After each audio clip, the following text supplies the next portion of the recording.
প্রিয় দর্শক বন্ধুরা, আপনারা কি জানেন 2024 মনসা পূজা কবে? দেবীর আরাধনার বিধি এবং কাহিনী চলুন জেনে নেওয়া যাক এই ভিডিওটির মাধ্যমে। মনসা পূজা ঘিরে বাংলার বহু প্রান্তে নানান উদযাপন হয়। শাস্ত্রমতে মনসা পুজোর তিথি আষাঢ় মাসের প্রথম দিনেই সংঘটিত হতে চলেছে।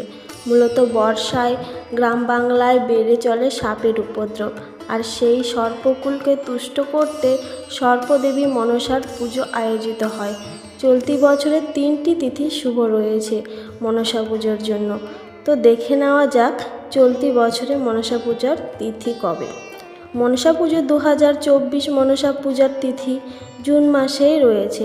16ই জুন গঙ্গা দশহরার দিনে রয়েছে মনসা পুজোর তারিখ। এই দিন বাংলা ক্যালেন্ডার অনুযায়ী প্রথম আষাঢ়। এই দিনে মনসা দেবীর পুজোর তিথি রয়েছে। এরপর 31 আষাঢ় রয়েছে এমন পুজোর তিথি। 31 আষাঢ় 16ই জুলাই রয়েছে মঙ্গলবার মনসা দেবীর পুজো। এরপর 9ই আগস্ট রয়েছে মনসা পুজো। সেই দিন 24শে শ্রাবণ এই মনসা পুজোর তিথি রয়েছে। মনসা পুজোয় কী লাভ হয়? কথিত রয়েছে মনসা পুজো করলে কেটে যায় বাস্তুদোষ। এছাড়াও মনে করা হয় মনসা পুজো করলে কেটে যায় অশান্তি, পারিবারিক সুখ শান্তি ফিরে আসে। এছাড়াও যারা সন্তানবতী হতে চান সেই মহিলারাও এই মনসা পুজো করলে তাদের মনের ইচ্ছা পূরণ হয় বলে দাবি শাস্ত্রের। এছাড়াও সর্বভীতি দূর হতে বাড়িতে সার্বিক সুস্থতা বজায় রাখতে পুজো করা হয় মনসা পুজো। হিন্দু ধর্মে পুরাণ অনুসারে মনসা দেবী হলেন শিবের স্বীকৃত কন্যা ও জারুৎকারুর পত্নী।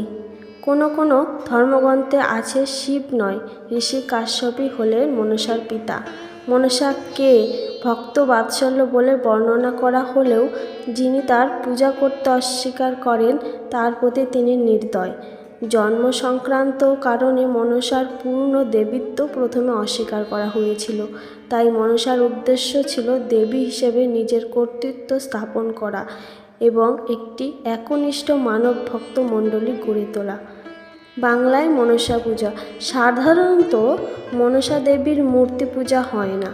শীজ বৃক্ষের শাখাতে বা ঘটেতে অথবা সর্প বা সাপ আঁকা ঝাঁপিতে মনসার পুজো হয়। প্রধানত সর্প দংশনের হাত থেকে রক্ষা পাওয়ার জন্য মনসা পূজা করা হয়ে থাকে।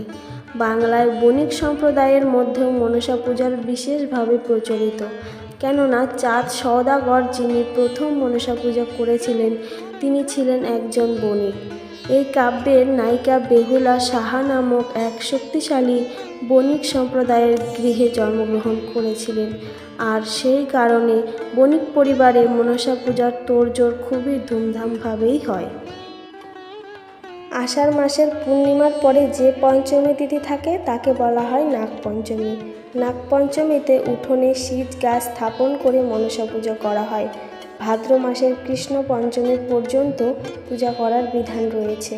বাংলাদেশ ও ভারতের পশ্চিমবঙ্গে 1 মাস যাবৎ পূজা করা হয়।